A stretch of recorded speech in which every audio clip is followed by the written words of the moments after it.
తాగుతారు కదా అంటే అవునని చెప్తే ఆ సిగరెట్లు తాగడం వల్ల కడుపులో పసర పేరుకుపోయి ఆ పసర అప్పుడప్పుడు ఎగతంతు ఉంటుంది. ఆ ఎగతనినప్పుడు వచ్చే గ్యాస్ట్రిక్ ట్రబుల్ అది. ఇక పైన ఒక్క సిగరెట్ కూడా తాగడానికి వీల్లేదని చెప్పుకొచ్చారు. సాధారణంగా ఈ మద్యము సిగరెటు అలవాటు ఉన్న వాళ్ళకి గ్యాస్ట్రిక్ ట్రబులే వస్తుంది. గ్యాస్ట్రిక్ ట్రబుల్ వచ్చినప్పుడు ఈ పార్ట్లో పట్టేస్తుంది, బాగా నొప్పిగా అనిపిస్తుంది విపరీతంగా. దాన్ని గుండె నొప్పి అనినే అనుకుంటారు.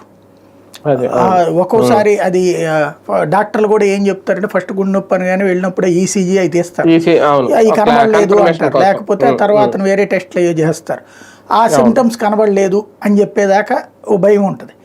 ఆ తర్వాత అప్పుడు గ్యాస్ట్రిక్ ట్రబుల్ అని చెప్తారనమాట. అందుకనేసి ఇది ఇతనికి గ్యాస్ట్రిక్ ట్రబుల్ అట.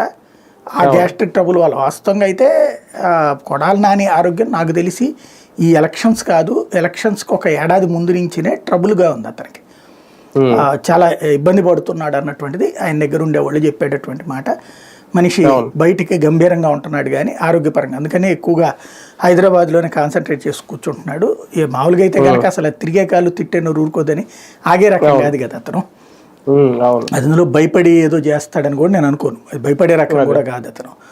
కాకపోతే ఏంటంటే గుండె ఈ తరచూ నీరసం వస్తూ ఉండటం ఇవన్నీ సహజంగా ఇట్లాంటి వాళ్ళకి అలవాట్లు ఉంటాయి కదా కొన్ని. మనం వ్యసనం అంటాం, వాళ్ళేమో తప్పదంటారు. అవి నడిచిపోతారు. అవి ఇంకోటి జనాలందరితో కూర్చున్నప్పుడు కంపల్సరీగా